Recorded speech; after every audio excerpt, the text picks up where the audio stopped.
Hey there, travelers. Before we dive into today's story, drop a comment below telling us where you're tuning in from.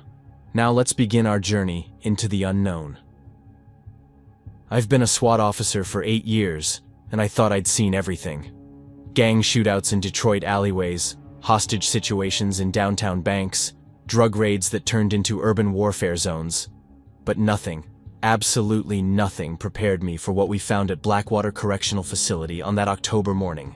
The call came in at 0347 hours. I was nursing my third cup of coffee, trying to shake off another sleepless night when the radio crackled to life in our Detroit Metro SWAT headquarters. All units, we have a code red at Blackwater Correctional. Multiple casualties reported, prison guards trapped inside. Communications down facility-wide, requesting immediate tactical response. Captain Alexa Chapman grabbed her gear without hesitation. She'd been running our unit for 12 years, and I'd never seen her rattled by anything. Former Marine, tough as nails, with an instinct for reading dangerous situations that had kept us all alive more times than I could count. Vega, Deschart, Hoover, gear up. We roll in 10, she barked. Miguel Deschart, our communications specialist, was already pulling up satellite imagery of the facility on his tablet. Everyone called him Radar because he could pick up radio chatter from 3 counties away and somehow make sense of the chaos. Blackwater's 40 minutes out, he said, studying the screen. Maximum security facility, houses about 800 inmates. Most of them are lifers, murderers, gang leaders, the worst of the worst. Sean Hoover, our demolitions expert and the youngest member of our team at 26, was checking his explosive charges. The kid had steady hands and nerves of steel, but I could see the tension in his shoulders. None of us liked prison calls. Too many corridors, too many places for things to go wrong. What kind of riot are we looking at? I asked Chapman as we loaded into our armored vehicle. Command's not sure. Last communication from the facility was at 0230 hours. Routine check-in, everything normal. Then nothing. No response to calls, no emergency protocols activated. It's like the whole place just went dark. As we drove through the Pennsylvania countryside, dawn was breaking over rolling hills dotted with farmhouses. Peaceful, quiet.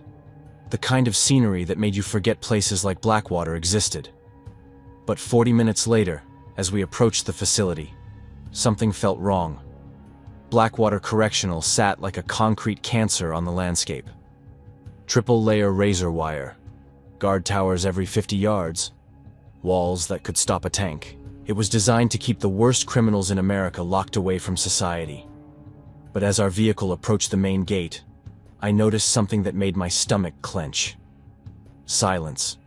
No guards visible in the towers. No movement along the perimeter. The facility's massive floodlights were dark, even though protocol demanded they stay on during shift changes. Radar, you picking up anything on internal communications? Chapman asked. Deschart adjusted his equipment, his brow furrowed in concentration. Nothing, Cap. Not even static. Their entire system's either down or... He paused, and I saw him swallow hard. Or there's nobody left to operate it. The main gate stood wide open. Not damaged, not forced. Just open, as if someone had simply walked away and forgotten to close it behind them. Our vehicle rolled through without resistance, and that's when we saw the first signs of violence. The guard booth's windows were spiderwebbed with cracks, dark stains covering the bulletproof glass. The door hung off its hinges, and inside I could see an overturned chair, scattered papers, and something that looked like claw marks gouged deep into the metal desk. Jesus, Sean whispered. What kind of weapons leave marks like that? Chapman's voice was steady, professional. Stay sharp, people. Something went very wrong here. We parked in the facility's main courtyard and stepped out into the morning air. The silence was oppressive, broken only by the distant creaking of a sign swaying in the wind. The main building loomed before us, its windows dark, no signs of life anywhere. But there were signs of struggle. Streaks of something dark stained the concrete walkway leading to the main entrance.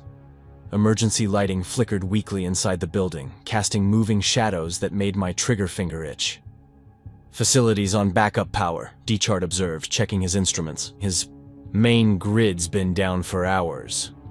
The heavy steel doors of the main entrance were propped open, and as we approached, the smell hit us. Copper, rust, and something else. Something organic and rotten that made my eyes water. Chapman signaled us to form up in standard entry formation. I took point, my M4 carbine raised and ready. Behind me, D-Chart monitored our communications while Sean checked his gear one final time. We stepped into Blackwater's main corridor, and immediately I knew this was unlike any situation I'd encountered. The walls were scarred with deep gouges, as if something with massive claws had raked across the concrete and steel.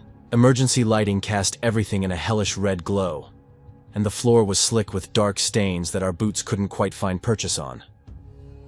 "Command, this is Alpha Team," Chapman spoke into her radio. "We're inside the facility. Signs of extreme violence throughout the entry corridor. No survivors visible. No hostile contacts at this time." The radio crackled with static, then nothing. "Radar." D-Chart was frantically adjusting his equipment. "Something's interfering with our comms cap, getting massive electromagnetic interference from somewhere inside the facility." We moved deeper into the prison, passing through checkpoints that should have been manned but stood empty. Cell blocks stretched away from the main corridor like spokes on a wheel, their heavy doors standing open. In the distance, I could hear something dripping steadily, a sound that seemed to echo from everywhere at once.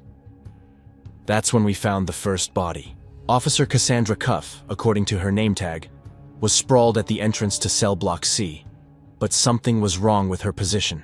Her limbs were twisted at impossible angles, as if every bone in her body had been broken simultaneously. Her uniform was shredded, and dark veins were visible beneath her pale skin, spreading out from what looked like bite marks on her neck and arms. Sean knelt beside her, checking for a pulse despite the obvious. "She's been dead for hours," he said quietly. "But look at this." He pointed to her hands. Her fingernails had grown into something resembling claws, extending nearly 2 inches from her fingertips. Her teeth, visible through lips pulled back in a rictus of agony, were sharp and predatory. "That's not normal," D-Chart whispered. Chapman was studying the scene with the cold professionalism that had made her one of the best tactical commanders in the state. "Photographs, then we move on. Whatever happened here, Cuff was involved in it, and it changed her." We documented the scene quickly, but as we prepared to continue deeper into the facility, I heard something that made every instinct I'd developed in 8 years of tactical operations scream in alarm. Footsteps. Heavy, irregular footsteps coming from the direction of Cell Block D. But they didn't sound right. The rhythm was off, as if whatever was making them was having trouble walking upright. Chapman signaled us to take positions, and we formed a defensive line facing the corridor. The footsteps grew closer, accompanied by a sound I'd never heard before. A wet, rasping noise like someone breathing through liquid. A figure emerged from the shadows of Cell Block D, and my finger tightened on the trigger before my brain could fully process what I was seeing. It had been a prison guard once. The uniform was still recognizable, though it was now stretched tight over a frame that had grown impossibly large. The man, if it could still be called that, stood nearly 7 feet tall, his limbs grotesquely elongated.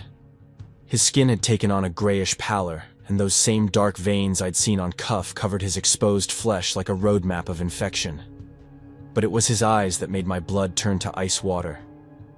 They were completely black, reflecting our flashlight beams like pools of oil, and when he saw us, his mouth opened in what might have been an attempt to speak, revealing rows of needle-sharp teeth.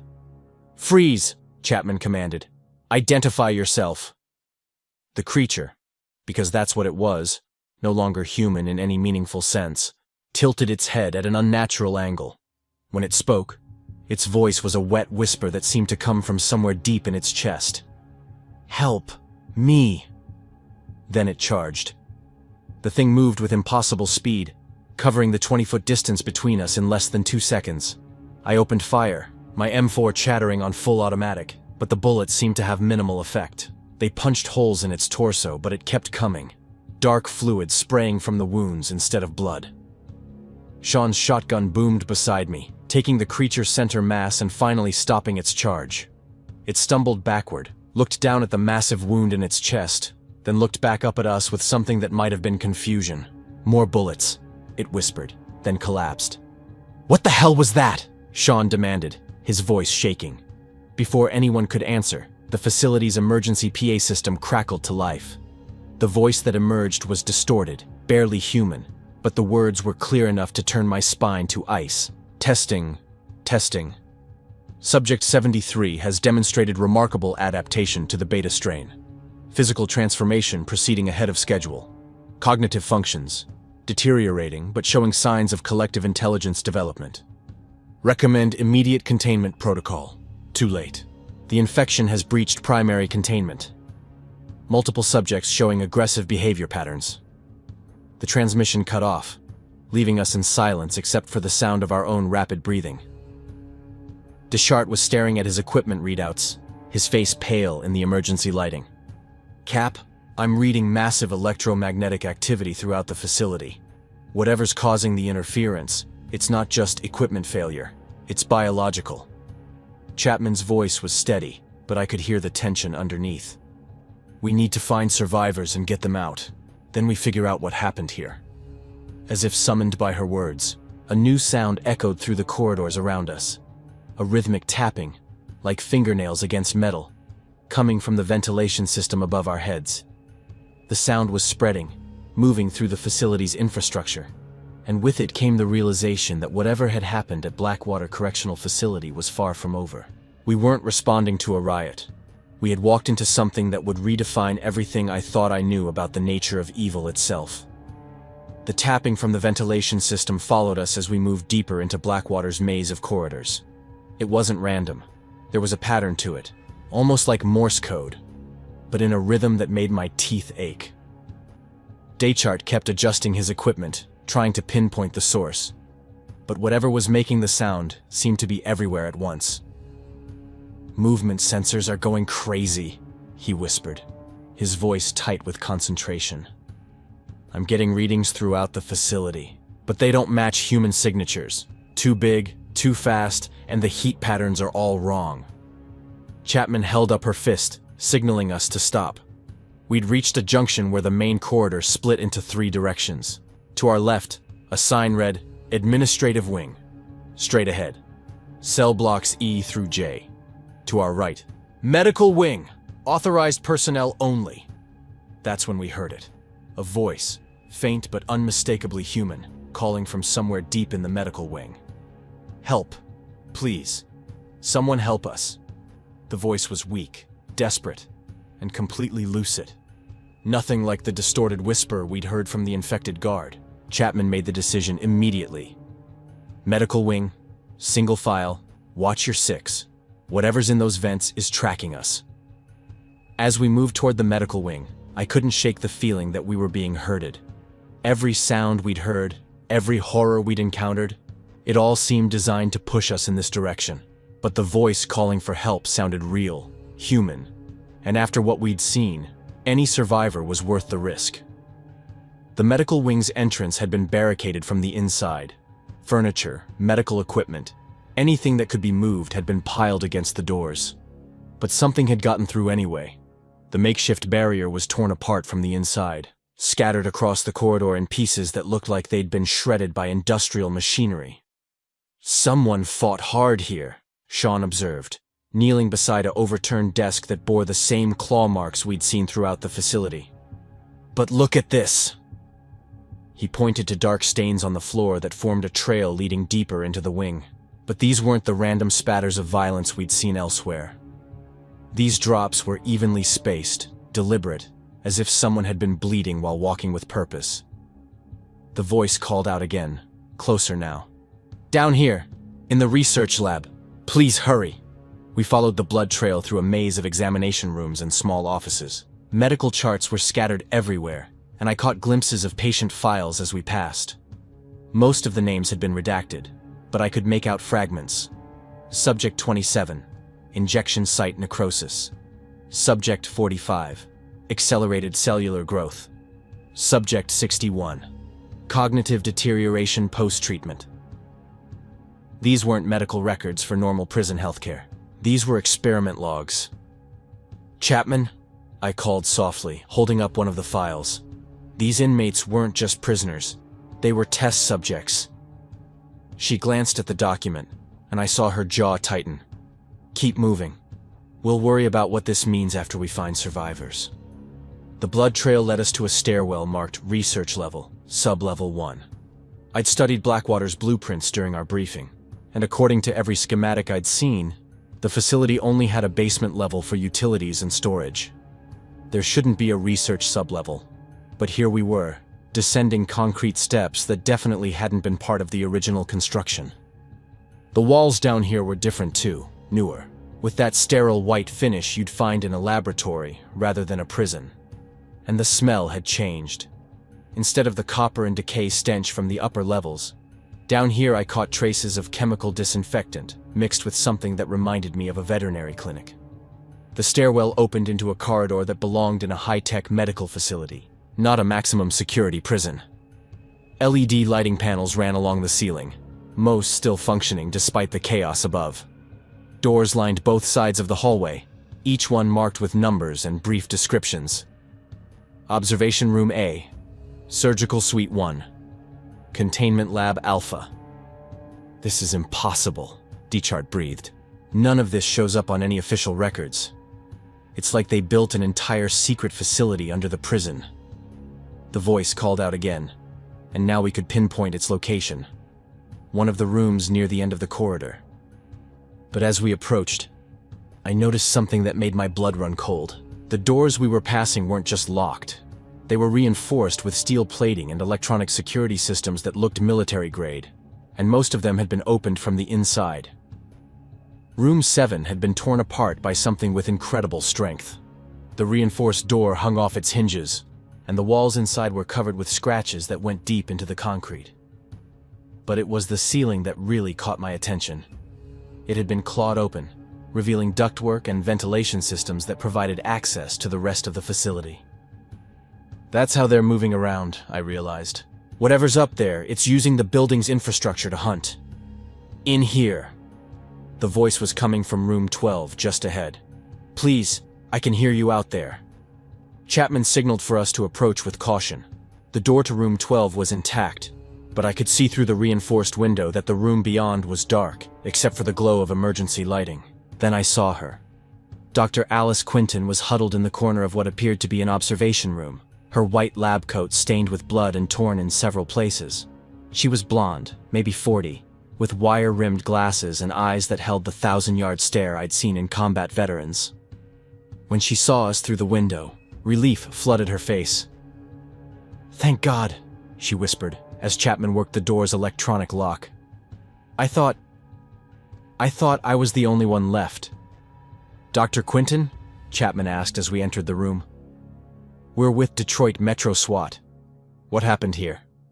Quinton laughed, but there was no humor in it, just the brittle edge of someone who'd seen too much. "What happened? We played God, Captain, and God decided to punish us for it." The room was clearly some kind of monitoring station.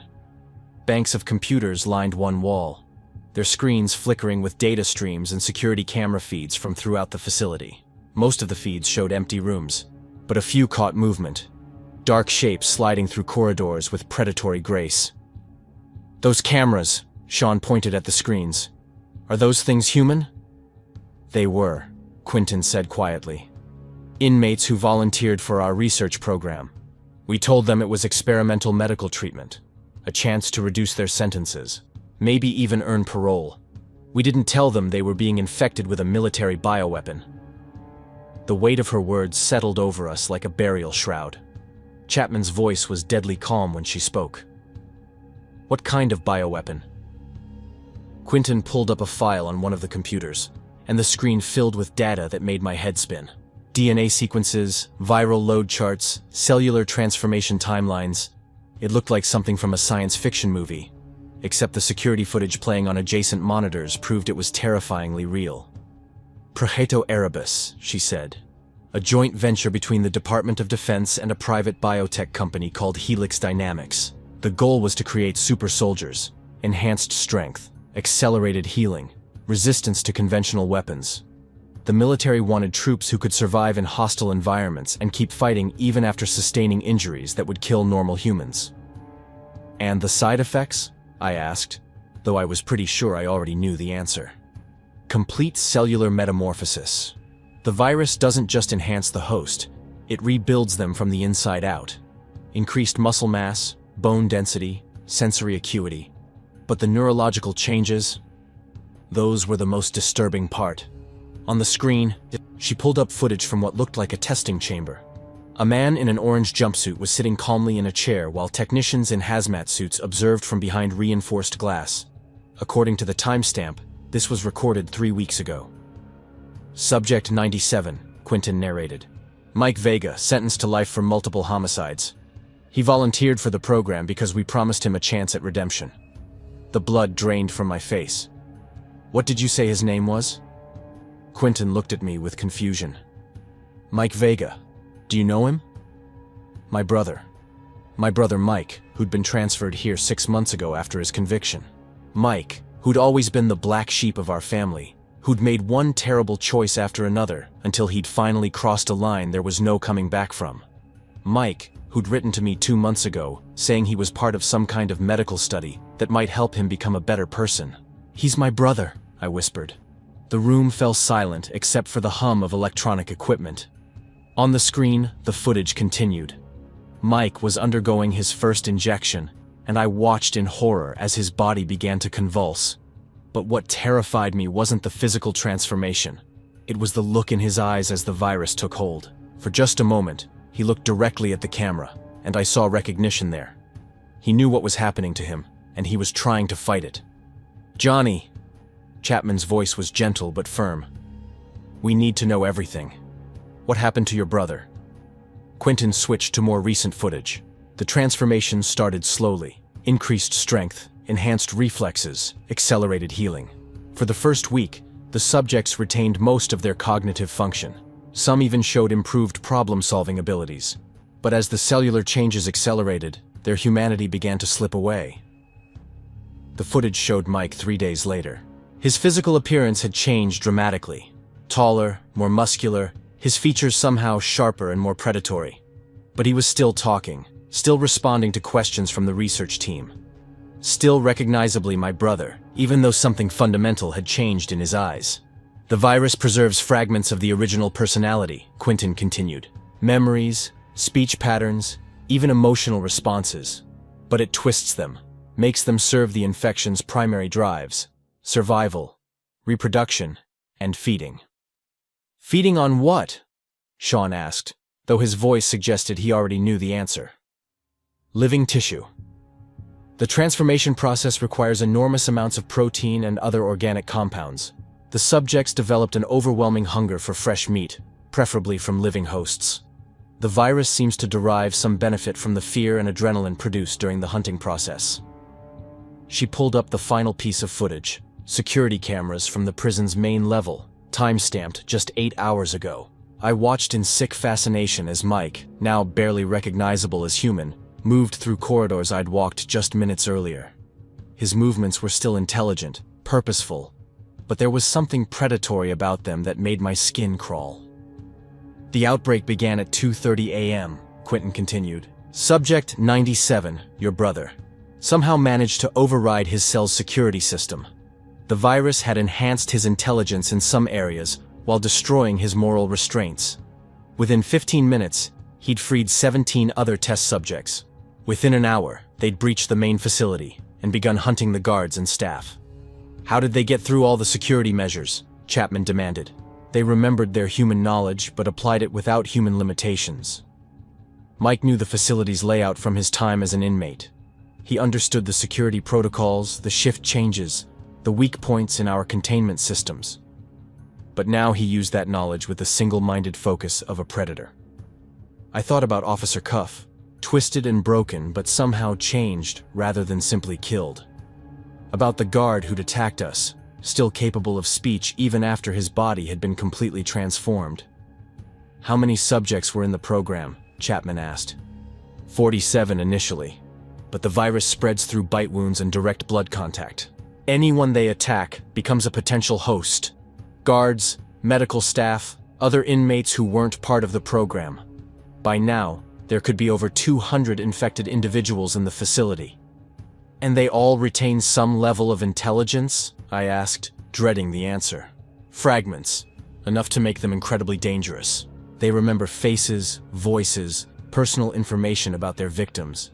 It makes them perfect hunters. Your brother, for instance, he knows you work for SWAT. He knows your training, your tactics, probably even your psychological profile from letters you exchanged. The tapping in the vents above us suddenly stopped. The silence was somehow more ominous than the sound had been, as if whatever had been tracking us had finally decided to make its move. "We need to get out of here," I said. "All of us, right now." But Quentin shook her head. "The facility's been sealed from the outside. Emergency Protocol 7. Nobody gets in or out until the situation is resolved. The government would rather sacrifice everyone inside than risk the infection spreading to the general population." "Then we break out," Chapman said with the absolute certainty that had made her such an effective leader. "We find weapons, we find a way to breach the perimeter, and we get out." "There might be another option," Quentin said quietly. "The research team developed a kill switch, a targeted electromagnetic pulse that could theoretically disrupt the virus at the cellular level. But it would have to be activated from the main laboratory, and that's in sublevel 3. "How many sublevels are there?" I asked. 5. Each one more secure than the last. Sublevel 5 is where they kept the worst cases. Subjects who underwent complete transformation, but retained enough intelligence to be considered valuable for further study. That's when the lights went out. Emergency lighting kicked in a second later, bathing everything in that hellish red glow we'd become familiar with. But in that brief moment of darkness, I'd heard something that made my blood turn to ice. Breathing. Slow, deliberate breathing coming from the ventilation system directly above our heads. "It found us," Quentin whispered. The ceiling tile above the computer station suddenly exploded inward, and something dropped into the room with us. In the red emergency lighting, I caught glimpses of what it had once been. Human, wearing the remnants of a guard's uniform. But the thing that crouched before us now was something else entirely. Its limbs had elongated until it resembled a spider more than a person. Its skin was pale and translucent, revealing the dark network of veins beneath. But worst of all were its eyes, completely black, like pools of oil, but with an intelligence that was unmistakably aware and calculating. When it spoke, I recognized the voice. Officer Martinez from the main gate, now transformed beyond recognition, but still clinging to fragments of her former self. "Help me," she said, echoing the words we'd been following all along. "Please, help me." Then she launched herself at Deschart with inhuman speed. Sean's shotgun boomed in the confined space, taking the creature center mass and slamming her back against the wall. But instead of collapsing, she simply looked down at the massive wound in her torso, tilted her head with what might have been confusion, and spoke again. "That hurt. Why did you hurt me? I was only trying to help." "Bullets don't work the same way anymore," Quentin shouted. "The virus has restructured their entire physiology. You need to destroy the brain completely or sever the spinal cord." I put 3 rounds directly into the thing's skull, and finally, it stopped moving. But as it fell, I heard something that chilled me to the bone. "Johnny." The voice was coming from the walls around us, carried through the ventilation system. But it wasn't the distorted whisper we'd been hearing. This voice was clear, familiar, and completely human. It was my brother Mike. "Johnny, I know you're down there. I can smell you, brother. I can smell your fear, and it smells just like home." His laughter echoed through the facility, and underneath it, I could hear other voices, dozens of them, all calling my name, all moving through the darkness toward our location. The hunt had become personal. Mike's voice echoed through the ventilation system as we moved deeper into the facility's bowels. Each level down brought us closer to the source of this nightmare, and closer to a confrontation I wasn't sure I could survive, emotionally or physically. "We need to split up," Chapman said as we reached the stairwell leading to sublevel 2. "Quentin, you guide Vega to the main lab. Deschart and Hoover, you're with me. We'll find the facility's armory and create a distraction." "Cap, splitting up is exactly what these things want," Deschart protested. "Every horror movie ever made—" "This isn't a movie," Chapman cut him off. "This is tactical warfare against an enemy that knows our every move.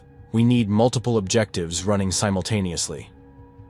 Dr. Quentin was studying a facility map she'd printed from the computer system. The main laboratory is on sub-level 3, but we'll have to pass through the maximum containment area. That's where they kept the subjects who didn't respond well to the treatment. What does that mean exactly? I asked. Her face went pale. Complete neural breakdown. Physical transformation without any retention of human cognitive function. Pure predators driven only by hunger and territorial instincts. They're kept in reinforced cells because they'll attack anything that moves, including other infected. The sound of metal scraping against concrete echoed from somewhere above us. Mike and his pack were getting closer, methodically searching each level. Time was running out. 30 minutes, Chapman said, checking her watch. If that electromagnetic pulse doesn't work, we regroup at the emergency exit on sub-level 1, and we blast our way out of this place. The exit doors are 6 inches of reinforced steel, Quentin warned. Designed to contain a biological hazard. Your explosives might not be enough. Then we make them enough, Sean said grimly, patting his demolitions kit. I've got enough C4 to take down a city block if necessary. We separated at the stairwell. I watched Chapman lead Deschart and Sean toward the facility's eastern corridor, while Quentin and I descended deeper into the research complex. Each step down felt like walking into hell itself. Sub-level 2 was different from the level above. The corridors here were wider, the lighting more intense, and everything had that sterile, clinical feel of a high-security laboratory. But it was the sounds that made my skin crawl, scratching, pounding, and inhuman vocalizations coming from behind reinforced doors marked with biohazard symbols. Maximum containment, Quentin whispered, as we passed a door marked Subject 15, Neural Degeneration Complete. Something massive slammed against the door from inside, hard enough to make the steel flex. That's Williams. He was a lifer, murdered 3 people in Detroit before his conviction. The virus took away his humanity but left his capacity for violence. How many are down here? I asked. 17 in maximum containment, but most of them have been sealed in their cells since the transformation. They don't have Mike's intelligence or problem-solving abilities. As if summoned by his name, my brother's voice drifted down through the stairwell behind us. Johnny, I can smell you, brother. You always did wear too much cologne. Mom used to complain about it, remember? But she's not here to complain anymore, is she? The casual mention of our mother, who died 3 years ago, hit me harder than any physical blow. Mike had been in prison during her funeral. I'd visited him afterward, told him about the service, about how she'd asked about him even at the end. The fact that he remembered, that some part of him was still my brother despite everything, made this 1,000 times worse. Don't listen to him, Quentin said softly. The virus uses emotional connections to manipulate its victims. It's not really Mike talking. It's the infection using his memories as weapons. But I wasn't so sure. The Mike I'd grown up with had always been manipulative. Always knew exactly which buttons to push to get under people's skin. Maybe the virus hadn't changed him as much as everyone thought. Maybe it had just amplified what was already there. We reached sub-level 3, and immediately I knew we were in the heart of the operation. This level was massive, with laboratory spaces that wouldn't have looked out of place in a major university research facility. Banks of computers lined the walls, displaying data streams that tracked viral loads, cellular mutation rates, and transformation timelines for dozens of subjects. But it was the observation windows that drew my attention. Through reinforced glass, I could see into containment cells that held horrors beyond imagination. Subject 23 had undergone such complete transformation that it barely resembled anything that had once been human. Its body was a writhing mass of muscle and bone that seemed to shift and flow like liquid. Subject 31 hung from the ceiling of its cell like a giant spider, its limbs elongated to impossible proportions. And in the center of it all, Cell 97, Mike's original containment unit. The reinforced door had been torn open from the inside, twisted metal forming a jagged mouth that led into darkness. This is where it started, Quentin said, approaching the destroyed cell. Mike was our most successful subject initially. Enhanced strength, accelerated healing, improved reflexes, but with full retention of cognitive function. We thought we'd found the perfect balance. What changed? I asked, though I was already dreading the answer. Intelligence is a double-edged sword. Mike began questioning the nature of the experiments, demanding to know about the other subjects, asking about release dates that we'd never intended to honor. When he realized we were never going to let any of the test subjects leave the facility alive, he started planning. She led me to the main laboratory, a space filled with equipment that looked like it belonged on a space station rather than in a prison. At the center of the room sat a control console with dozens of switches, monitors, and what looked like a large red button protected by a clear plastic cover. The electromagnetic pulse generator, Quentin explained. Theoretically, it will disrupt the viral RNA at the cellular level, causing rapid breakdown of the infected tissue. But Johnny... She paused, looking at me with something that might have been pity. The pulse has to be activated manually, and it can't be done remotely. Someone has to stay here and trigger it while the facility is still occupied. You're talking about a suicide mission. The pulse will kill anyone infected with the virus instantly, but it will also kill anyone in the facility when it's activated. The electromagnetic radiation is lethal to all biological tissue within a half-mile radius. The weight of what she was telling me settled over me like a burial shroud. We weren't just looking at stopping the infection. We were looking at sacrificing everyone inside the facility, including ourselves, to prevent it from spreading to the outside world. There has to be another way, I said. There is, said a voice from the laboratory entrance. You could join us instead. I turned to see Mike standing in the doorway, and for a moment, my brain refused to process what I was seeing. He was still recognizably my brother. Same facial features, same dark hair, even the same cocky smile he'd worn since childhood. But he was also clearly no longer human. He stood nearly 7 feet tall, his frame filled out with muscle that strained against the remnants of his orange jumpsuit. His skin had taken on a grayish pallor, and dark veins were visible beneath the surface, like a roadmap of infection.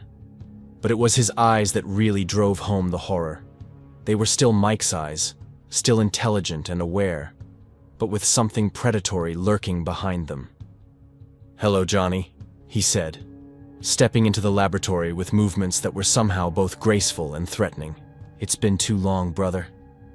"Mike," I whispered, my weapon trained on him but my finger frozen on the trigger. "What have they done to you?" "They've made me better," he replied, spreading his arms wide. "Stronger, faster, more resilient. I can see in the dark now, hear conversations 3 floors away, heal from injuries that would kill a normal person. They offered me a chance to become something more than human, and I took it." "You're not better," I said. "You're infected. You're sick." Mike's smile widened, revealing teeth that were just slightly too sharp to be human. "Sick? Johnny, I've never felt more alive. The hunger, the strength, the clarity of purpose. It's intoxicating. And the best part? I remember everything. Every conversation we had. Every letter you wrote. Every promise you made to visit more often." He began walking closer, and I noticed that other figures were moving in the shadows behind him, more infected, drawn by the scent of prey. "You always thought you were the good son," Mike continued. "The responsible one. The one who made something of himself. But look where that got you. Trapped in a basement with monsters. About to die for a government that doesn't even know your name." "Stay back," I warned, but my voice cracked. This was still my brother, despite everything. The boy I'd played catch with, taught to ride a bike, visited in prison even after everyone else had given up on him. "I'm not going to hurt you, Johnny. I want to help you understand.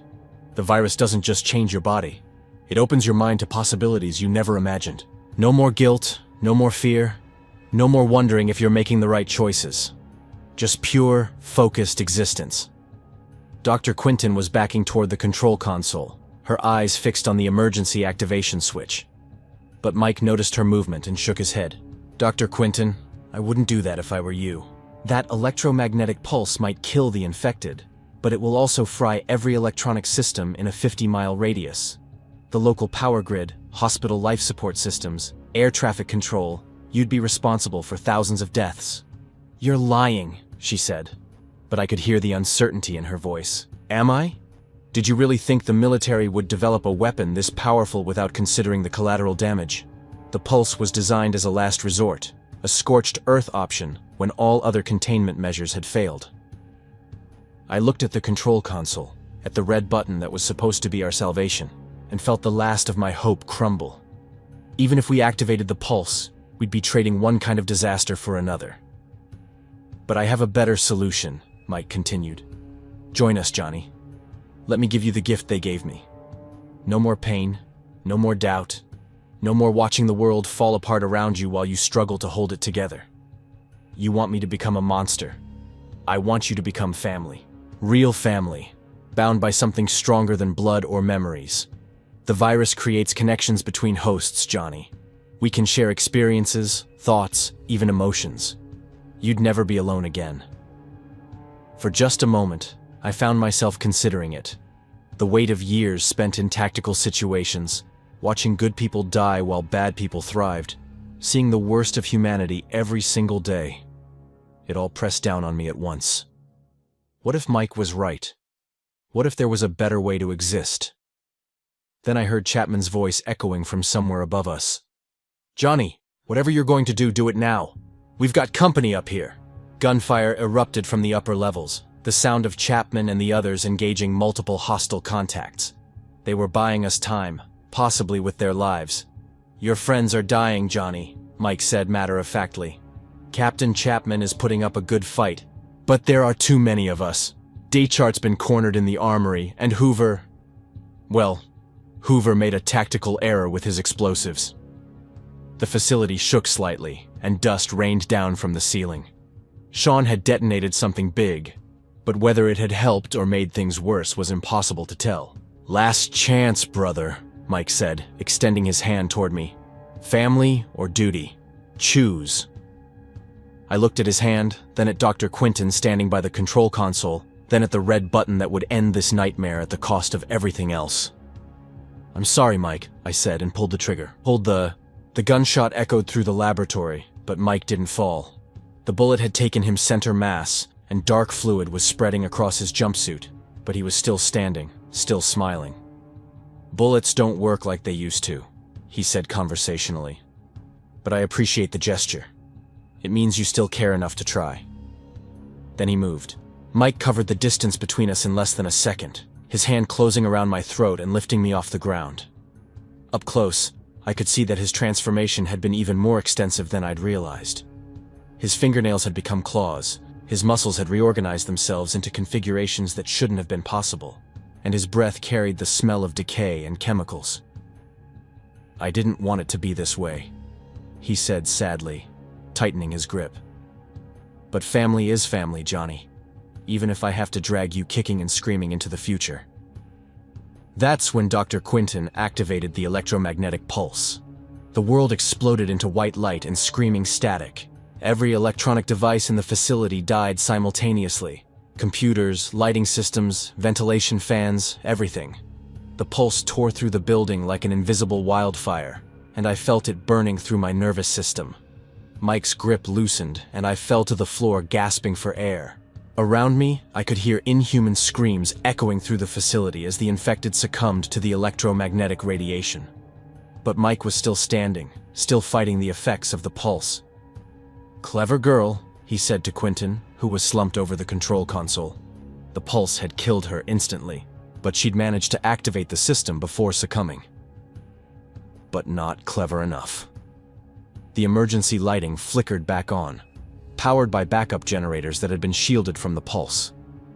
In the red glow, I could see that Mike was hurt, but not dead. The virus had made him more resilient than the others. Just you and me now, brother, he said, advancing on me again. The way it always should have been. I emptied my entire magazine into him, each shot driving him back a step but failing to drop him. When the gun clicked empty, he laughed. My turn, he said. That's when the facility's self-destruct system activated. Apparently, Dr. Quinton had been more clever than either of us realized. The electromagnetic pulse had been designed with a fail-safe. If it failed to eliminate the biological threat, the facility would sterilize itself through controlled demolition. Warning klaxons blared through the complex, and a computerized voice announced, "Facility self-destruct initiated. All personnel evacuate immediately. Detonation in T-5 minutes." Mike looked around at the flashing warning lights, then back at me. Well, this is inconvenient. It's over, Mike, I said, struggling to my feet. Even if you survive the explosion, you'll be buried under tons of concrete and steel. The infection dies here. Maybe, he admitted. But so do you. The facility shook as the first of the demolition charges detonated somewhere above us. Dust and debris rained down from the ceiling, and cracks began appearing in the reinforced walls. 4 minutes, Mike said conversationally. Not enough time to reach the surface, even for someone with my enhanced capabilities. But maybe enough time for one last family reunion. He lunged at me again, but this time I was ready. Years of tactical training kicked in, and I managed to dodge his initial attack and put some distance between us. The laboratory was filled with equipment that could serve as weapons or obstacles, and I used every piece of cover available. "You always were quick," Mike called out as he stalked me through the destruction. "Remember when we used to play tag in the backyard? You could never catch me then, but the tables have turned." Another explosion shook the facility, closer this time. I could hear the sound of concrete crashing down in the corridors beyond the laboratory. The building was coming apart around us. I spotted something that might work. A container of liquid nitrogen used for preserving biological samples. If I could get Mike close enough, the extreme cold might slow him down long enough for me to find a way out. 3 minutes, he said, still approaching with that predatory grace. "Tell me, Johnny, do you ever think about the choices that led us here? You became a SWAT officer, dedicated your life to protecting people. I became a killer, took lives for money and thrills. But look where we both ended up, underground, dying together." "We don't have to die here," I said, trying to maneuver him toward the liquid nitrogen. There might still be time to reach the surface. "Together?" he asked, and for a moment his voice sounded almost hopeful. "Together," I lied. He smiled. That same grin he'd had as a kid when he thought he'd gotten away with something. "I'd like that, Johnny. I really would." The moment he got close enough, I grabbed the liquid nitrogen container and smashed it against his chest. The extreme cold struck him like a physical blow, and steam rose from his body as the nitrogen flash froze the infected tissue. Mike screamed, a sound that was equal parts human anguish and inhuman rage. His movements slowed, became stiff and awkward as the cold interfered with the virus's control over his nervous system. 2 minutes, the facility announced. I ran. The corridors were collapsing around me, but the emergency lighting was still functioning in some areas. I could hear Mike behind me, slower now but still moving, still following. The cold had damaged him, but not stopped him. I reached the stairwell and began climbing, taking the steps 3 at a time. 1 minute to get through 5 sub-levels and reach the surface. It was impossible, but I had to try. 1 minute to detonation.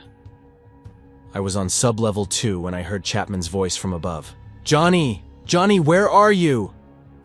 She was alive. Chapman was alive, and she was calling for me from somewhere near the surface. "Here!" I shouted back. "Coming up!"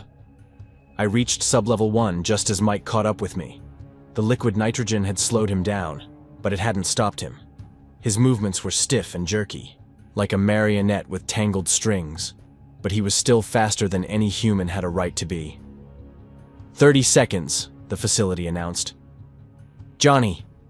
Chapman's voice was closer now. "This way." I could see light ahead.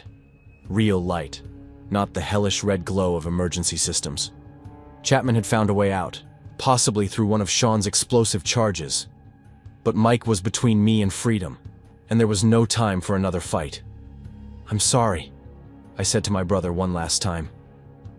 Then I tackled him. We went down together, rolling across the floor as the final countdown began. Mike's claws raked across my chest, tearing through my tactical vest like paper, but I held on. Whatever happened, he wasn't leaving this place. 10 seconds, the facility announced. "Johnny!" Chapman screamed from somewhere above us. Mike looked at me with eyes that were still my brother's, despite everything.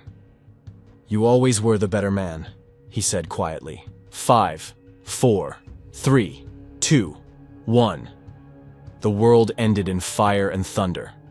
I woke up 3 days later in a Detroit hospital, my body a roadmap of burns, lacerations, and broken bones. The doctors said it was a miracle I'd survived. that Chapman had pulled me from the wreckage just seconds before the final collapse, that my tactical vest had absorbed most of the shrapnel, that I'd been far enough from the epicenter to avoid the worst of the blast. But I knew the truth. Mike could have killed me in those final seconds. Instead, he'd used his body to shield me from the worst of the explosion. Even transformed, even infected, some part of him had still been my brother. The official report listed the Blackwater incident as a terrorist attack by an unknown extremist group.